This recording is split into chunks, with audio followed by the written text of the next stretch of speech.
practice. It's not a policy speech. It's just a new year, feel-good speech and all of that. But I feel it missed some critical points. I also hit the nail on some critical points. And only time will tell if this resonates with a lot of people. All right. Well, what time will tell, that is very clear. So this morning, is that the speech delivered this morning by the president is dated. It is too obvious that that speech was recorded before the president came to Lagos, because the speech is not contemporaneous enough. And that, I think, is in itself, a scandal. It shows gross indolence on the part of those people who manage the president. And I speak as a person who had gone through this process before. Now, you could see from that delivery that since the speech was recorded in Abuja, I imagine, that there have been developments in the country. A major development will be the killings on the plateau. That was conspicuously absent in that speech. I had said, well, the president maybe did not need to go. They are having sent a very powerful delegation. But to they speak to Nigerians on New Year Day and not reflect his awareness and understanding of the killings on the plateau, and considering the fact that only yesterday, 5 more persons were murdered in Boko's local government area, just shows and confirms how dated that speech is. And I put it down to the indolence of his managers. Because wherever the president is, there's enough facility to update speeches, to change recordings. It's not as if it's a lengthy presentation. They could have updated the speech, do a fresh recording yesterday, and it will have been up to date. The other major omission is that on Saturday, the National Assembly of Nigeria passed the 2024 appropriation bill, although there are many problems with that, as analysts have pointed out, specifically Dr. Dele Shubowale, saying that that budget is dead on arrival, and that the only indications that you could pick out of it as a professional economist is scarcity, uncertainty, and chaos, and that 2024 will be a more difficult year for Nigerians. But the president will have piggybacked on the details of what the Senate did and also addressed that, because that's also something very fresh. But there was no reference to that in that speech. Now, to the details. The president said we voted for him because he promised us renewed hope, and that he's working hard at it and is committed to delivering on that. And he said a number of things that are important to him. Food scarcity, to address food scarcity, to address electricity supply, to address the refineries. Would the refineries work? There's no certainty in that regard.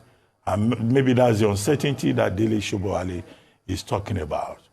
Now he's talking about food supply. What is the guarantee that you can have food supply if there is still insecurity in the country?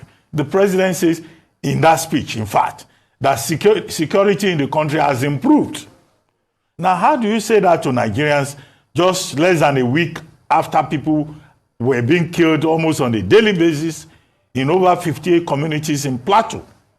How does that provide a justification for the claim that you make? He said electricity supply. At a time when power generation, power supply, power distribution in Nigeria is in the dark alley of 4,000 megawatts for over 200 million people. So how is that improvement in power supply?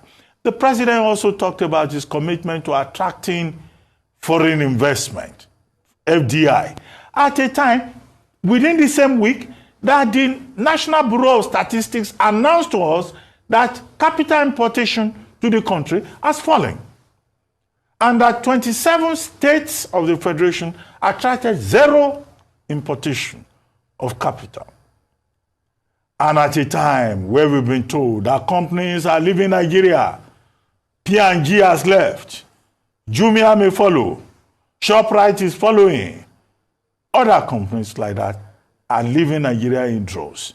is this contradiction not clear to the president and the drafters of his message on New Year Day?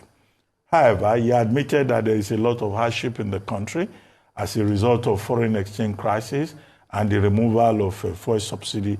But the economists argue that fuel subsidy, in fact, has not been removed. That fuel subsidy, in fact, is returning. And that if care is not taken in 2024, fuel subsidy will return in full force.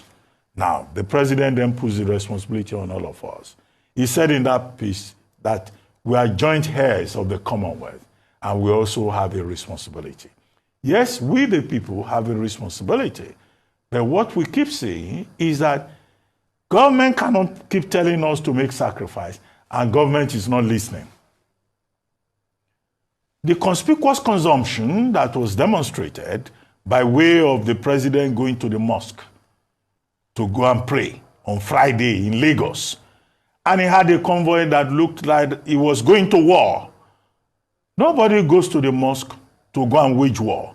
They go there to pray to God, to seek the face of God. I mean, I've been part of a presidential convoys at home and abroad when I served in government. The convoy that I saw on that Friday just to go to mosque, I think that was unprecedented. And Lagos being the major political base of the president, you ask the question, what is he afraid of? So when it comes to us on New Year Day, and it says we the people must make sacrifice because the country belongs to all of us, where are our leaders showing that this country belongs to all of us, and they themselves are ready to make the necessary sacrifice? The other point that I find disturbing in the president's New Year message, and I hope they won't do it again, by paying attention to necessary details, is that it is full of, again, promises. 7 months after, it is promises. We will step up our plan. We will do this. We hope to do this. We hope to do that. I thought that the standard practice is the imitative declaration of achievements within 100 days.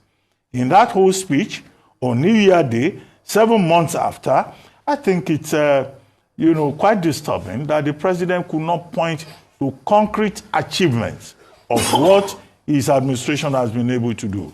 The only thing he pointed out, he said neither here nor there. He said we had a successful transition in 2023.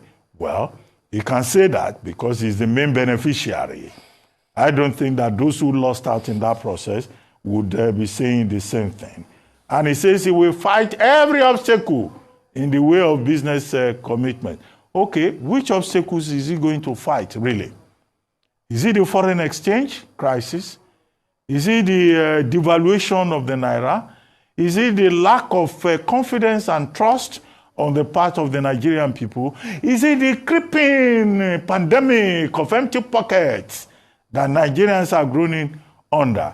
The fact that they couldn't even have access ahead of the festive period to their money trapped in the banks. With banks in Nigeria now, I've never heard it, that banks will say they don't have money. But in Nigeria, this is the reality. Even the banks don't have money. Even the money that you have kept in the banks, they say they don't have it. So clearly, 2024 appears like it will be a very challenging year. I think we should leave the destination of promises upon promises. Nigerians want concrete action. And one missing element in that New Year message by the president is that there was no concrete policy element. We will do this. We will do this. This is what we have planned to do. Or New Year Day, this is the policy we have adopted to give us a sense of direction. We are still at the same point where we were 7 months ago. Promises, renewed hope. Well, hope is good, Christians will say, but concrete action, concrete measures, as Joe Ajero has argued, as Bishop Matthew Azankuka has argued, as Cardinal John Oyanekon, the Catholic Bishop Emeritus of Abuja, has argued, is what the Nigerian people need. And that's what they look forward to in 2024, Mr. President. Well, for a first New Year's speech by Mr. President, unfortunately, it was quite lightweight. And the reason I've said that this morning is because the mandate on which the president ran and which he's continued as a mantra in his administration is that of renewed hope. And more than ever in Nigeria currently, the people need hope. In fact, one of the reasons why people still wake up and move around is because there's a glimmer of hope that things will be better, and the trust is on the leaders to ensure that things actually are better. And the responsibility of a leader is to deal in hope, is to sell hope, even beyond having the mantra of renewed hope. And therefore you'd imagine or expect that the president, who has chanted a number of times the Renewed Hope Initiative, the Renewed Hope Agenda, would come with a trailer load of hope for the people of Nigeria who are in dire need of it currently. Unfortunately, the about 13 minutes you watched a few minutes ago didn't quite project that hope for Nigerians. In fact, the number of people would have expected, and maybe I would center on that, what would have liked to hear this morning on New Year's Day. Nigerians are feeling despondent. The president himself acknowledged that inflation is at over 28% currently in the country. There's, the removal of fuel subsidy has put on a tough hardship on the people in the last few months. It is his first time to address the nation, the beginning of the year when people have left the old and there's renewed sense of, okay, this is a new year, it's time to get things right, perhaps things will be better. And so we expected to see that or hear that a bit more in his speech. The only thing he did in that speech was, yes, acknowledge the fact that people had faced hardship. He had to make necessary decisions, policy changes that he acknowledged had affected Nigerians. But what we wanted to hear from our president was what was going to be good for Nigerians in the year 2024. Aside just touching very lightly, I must say, in light of recent events, and like Dr. Abati had mentioned, perhaps now we understand why this was so.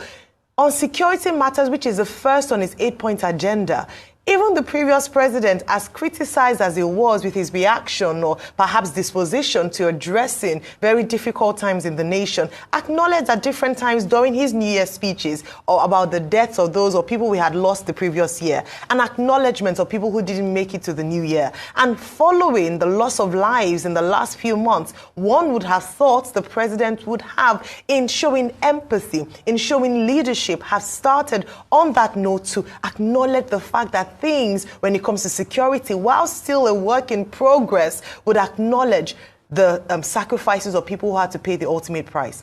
And I think it was also an opportunity to speak to the military as well, because they've come under fire in the last few weeks, especially with what's happened in Plateau State and in other parts of the nation. So it was an opportunity to, as the Commander-in-Chief of the Armed Forces, to also speak to that as well. Unfortunately, that didn't come out strongly in his speech. Also economic hardship. Yes, he talked about farming, putting out land. I thought it was an opportunity for him to demonstrate in the last 7 months what his administration had achieved in the area of alleviating the poverty or the sufferings of the people. It would have been a great opportunity for him to showcase perhaps what the Ministry for Humanitarian Affairs had done. At least they said they'd done some conditional cash transfers.